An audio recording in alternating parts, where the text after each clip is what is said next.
होगा क्या नहीं होगा।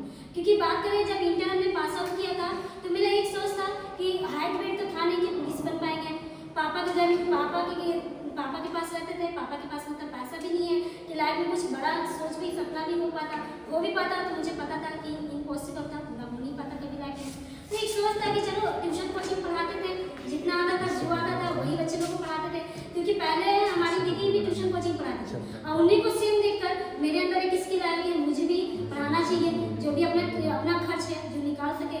तो उसी बीच में पढ़ाते थे। जब इंटर पास किए थे तो उस बीच में मेरे एक माइंड में एक क्वेश्चन आया था, सोचे थे हम कुछ नहीं भी कर पाएंगे तो आंगनबाड़ी का फॉर्म अप्लाई कर देते हैं। हम मम्मी को बहुत जीत किए थे कि आंगनबाड़ी का फॉर्म अप्लाई करते हैं ताकि हम जो भी 10,000 5,000 जो भी आए लाइफ में मेरे लिए उतना ही बहुत बड़ी बात थी। तो वो सोच के उसके बाद हम यहाँ पे आए स्मार्ट ब्लू में। उसके बाद स्मार्ट ब्लू में आने से पहले थोड़ा सा हम बताना चाहेंगे, थोड़ा सा पीछे जाके कि आने से पहले हम दीदी को नेगेटिव करते थे स्मार्ट ब्लू के प्रति। बोलते तेरे कुछ भी नहीं होगा, इसमें इतना सारा पैसा लगता है, कुछ भी नहीं होता, पैसा आता नहीं है, उनका घर से लग जाता है, तो मैं दिन खेत बेचवा दूंगी, घर बेचवा दूंगी। मम्मी को खूब कान भर देते थे कि मम्मी कुछ भी नहीं होगा, इसको बैठा दो घर में। लेकिन जब धीरे धीरे जब आती थी घूम के कहीं कोलकाता तो कहीं रांची तो कहीं पटना, तो फिर मेरे मन में एक लालसा जगता था, उत्साह जगती थी कि शायद हम भी इस जगह पे होते।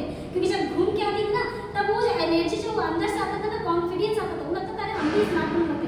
जब कहीं ऑफर होता था तो बोलते थे तुम मत जाना इस जगह पे, मुझे देखते ना हम स्मार्ट ब्लू नहीं करेंगे, खाली ऑफर जाएंगे घूम के आ जाएंगे, ये सोचते थे। लेकिन स्मार्ट ब्लू में आए, फिर धीरे धीरे जर्नी स्टार्ट हुआ। फिर अपना धीरे यहाँ पे सबसे पहले बात करूँ तो सबसे बड़ा अचीवमेंट हमारी लाइफ में जो पाया वो है पर्सनालिटी प्लस कम्युनिकेशन स्किल। आज सबसे बड़ा अचीवमेंट मेरी लाइफ का पाया, आज बोलने का तो तरीका पता था, लेकिन वो नहीं पता था कहाँ पे क्या बोलना है। लेकिन यहाँ पे आने के बाद दो तरीका पता चला, कौन सा ड्रेस कहाँ पे क्या पहन के जाना है। उसके बाद बात करूँ तो जब स्टार्टिंग जर्नी, उसके बाद धीरे धीरे फिर काम करते गए प्रॉब्लम आया जिंदगी में। लेकिन कभी भी प्रॉब्लम आता था घर पे नहीं बताते, कभी भी प्रॉब्लम आता था घर पे नहीं बताते थे, क्योंकि हम सोचते थे कि घर वाला क्या समझे, करना मुझे क्योंकि हम खुद उतना मेहनती थे। मुझे अपने आप पे भरोसा था कि अगर हम आज कर रहे हैं तो कल रिजल्ट जरूर दिखेगा। कभी भी नेगेटिव नहीं हूँ, कभी भी सिस्टम के प्रति कभी काम हुआ नहीं हुआ नेगेटिव नहीं हूँ। और एक हमेशा अभी भी सोच लेके चलते हैं कि जब मेरा सीनियर हमको डांटा है तब मुझे रिजल्ट मेरा बढ़ा है। नहीं भी होता था तो मैं सीनियर गरियाता था, बोलता था, लेकिन हमारा रिजल्ट और बढ़ जाता। तो हम बोलते थे सर सीनियर को डांटे ना तो वही मेरा आशीर्वाद, उसी को हम एक्सेप्ट करके रख लेते थे। उसके बाद बात करूँ तो जब सिस्टम में आए तो सिस्टम में सबसे पहले मेरा ऑफर हुआ था, जो कि धीरे धीरे जब टीम बढ़ने लगा, काम होने लगा, सीखते गए धीरे धीरे। स्टार्टिंग बात करें तो हमारे जो ग्रेट गुरु हैं जो हम लोग को पर्पल सपोर्ट की सिखाएं बताएं, मिस्टर विजय सर के लिए उनके लिए जोरदार क्लैपिंग होना चाहिए। और हर समय दुख पे सुख पे हम हर समय जब से सिस्टम आए तब से हर समय सर का ऑपरेशन रहा, हर समय हम लोग को साथ दिए हैं। उसके बाद बात करूँ तो आशीष भैया, आज आशीष भैया से बहुत इंप्रेस होते हैं। आज हम लगता है कि उनको सेम उन्हीं की तरह बनना, उनकी सोच, उनकी तरीका, उनकी हाइट, उनकी वेट, उनकी हाइट तो नहीं ले सकते लेकिन उनका सोच हम सोचते कि उनके से मुझे अपनी सोच अपना बढ़ाना, उनके तरह उनका जैसा नाम होता है हर जगह पे वैसे मेरा भी नाम होना चाहिए। बात करूँ बबीता दीदी, कभी भी कुछ भी दिक्कत प्रॉब्लम आता था तो बबीता दीदी भी हमारे साथ हमेशा हर समय कुछ भी प्रॉब्लम आता था बोलते बबीता दीदी, जितना हम दीदी को नहीं अपने दुख बताते थे तो बबीता दीदी को शेयर करते थे, बताते थे कि दीदी ऐसी बात, वो दीदी कोई बात नहीं, काम करो, ऐसा होगा वैसा होगा। हम बोलते थे जी बिल्कुल करेंगे। एक जलन हमेशा लगते थे संगीता दीदी से, पॉजिटिविटी जलन, नेगेटिविटी नहीं, पॉजिटिव जलन लगते थे कि हर समय उनका नाम हो रहा तो मेरा भी नाम हर समय, क्योंकि उनको लेवल पे चलना तो उनसे पहले मुझे मेरा नाम होना चाहिए।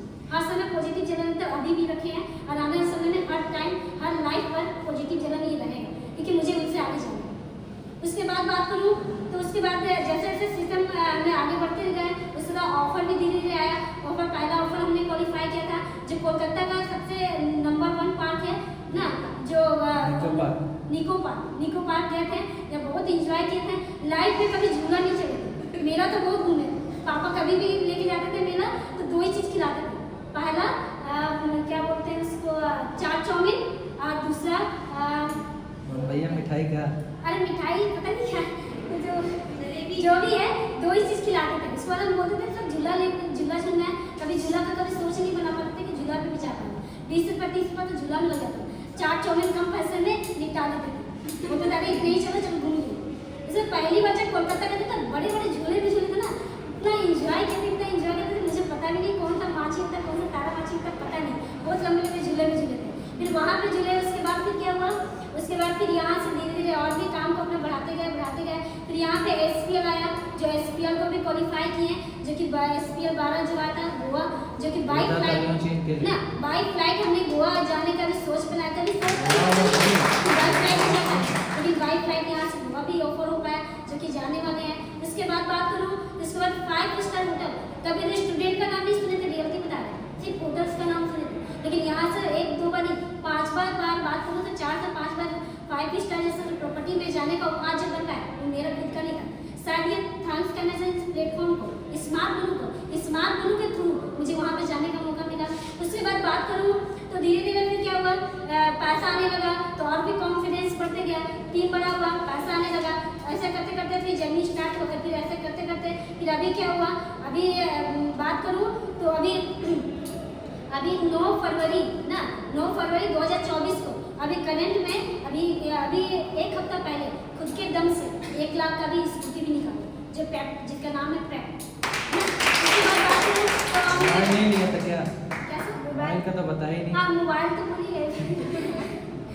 उसके बाद क्या हुआ, तो जब मेरा सिस्टम में 3 से 4 मंथ हुआ था तो हमने फोन लिया था। इससे पहले कौन सा मोबाइल चलाती थी? उससे पहले हमने कीपैड फोन चलाया, कीपैड फोन था सर को, जब हमारा फोन भी नहीं था तब हमारा बिजनेस हम करना स्टार्ट कर दिए। जब 1 DD मेरा बना तो सर जो बोले थे वो बोले थे कि तुम्हारे पास देखो अभी फोन नहीं तुम्हारे पास है, तब तुम्हारा 1 DD बन गया, जब तुम्हारे पास फोन आ जाएगा ना तुम्हारा बिजनेस और भी बढ़ जाएगा, वो कॉन्फिडेंस है काम। फिर हम बोले कि थोड़ा सा और भी तो काम करना, रफ्तार करना, वो रफ्तार हम और बढ़ाएं, फिर काम करने स्टार्ट किए। जब मेरा 10 से 12 का टीम बन गया, 15-20 का, तब हमने यहाँ से 4 से 5 मंथ हुआ, उसमें हमने फ़ोन लिया था जो कि 10,000 का लिया था, Redmi 9i, वो फ़ोन परचेस किए। उसके बाद थोड़ा सा हम घर के बारे में थोड़ा सा बताना चाहेंगे।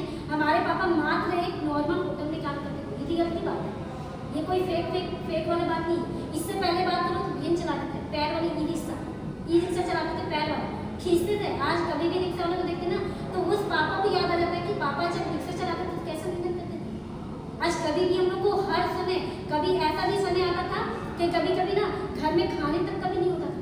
कभी जब पापा ड्रिंक करके आते थे ना तो 5 भाई बहन बैठ के होते थे कि शायद आज आटा नहीं है, आज रोटी नहीं है, आज सब्जी नहीं है, ऐसे सब दिन नहीं काटा। एक समय था जब पापा ड्रिंक करते थे ना, तो पापा का ड्रिंक करने की वजह से, ये रियल बात है कि पापा का ड्रिंक करने की वजह से जब हम लोग अपनी नानी घर में रहते थे, हर समय नानी पापा का जितना भी कॉपरेशन था हम लोग को बड़े होने में सब नानी का ही नहीं था। पापा का सिर्फ पढ़ाना लिखाना से मतलब था, न कपड़ा न खाना, कुछ भी टेंशन नहीं। जो भी चीज़ खाता था नानी को डायरेक्टली हम नानी को बोलते थे। और जब पापा जब ज़्यादा पीने लगे, हद से ज़्यादा हो गई, तो हद से ज़्यादा कुछ भी हो जाता था, तो सबसे पहले हम नानी घर में 1 किलोमीटर दूर में, नानी घर से 1 किलोमीटर दूर में हम लोग रहते थे, रेंट रूम में। शुरू से बचपन से जब से हमने होश संभाला तब से रेंट रूम में ही रहते थे। अभी खुद का गांव में घर है जो दादा परदादा का ही है, खुद का तो अभी बनाने का औकात नहीं बना पाए, लेकिन अभी 1 लाख रुपये, लगभग 1 लाख लग गया है, घर बनाए हैं पापा। लेकिन उससे पहले बात करूँ, उससे पहले रेंट रूम में ही हमने 16 से 17 साल अपना पूरा अधिकतर रूम में हमने 16 से 17 साल बिता दिया पूरा रेंट रूम में। उस रेंट रूम से स्टार्टिंग जर्नी हुई थी हम लोग पढ़ाने लिखाने का।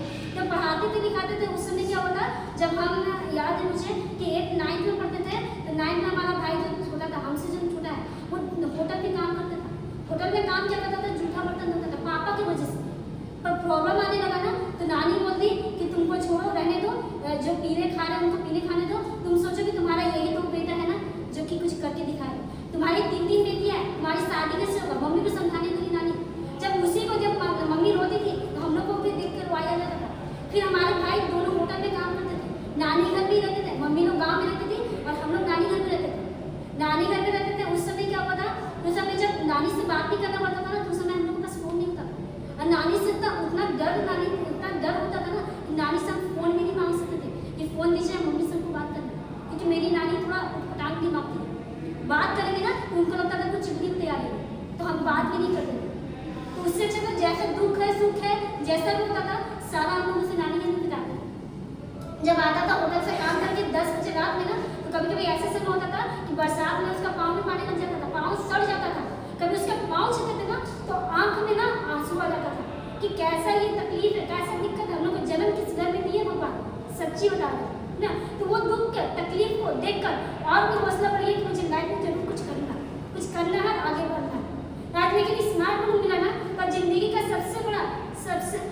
बड़ा हमको ना एक भगवान का मान लीजिए एक रास्ता मिल गया। इस मार्ग में जान दे देंगे लेकिन कभी छोड़ेंगे नहीं। माँ बाप को छोड़ देंगे लेकिन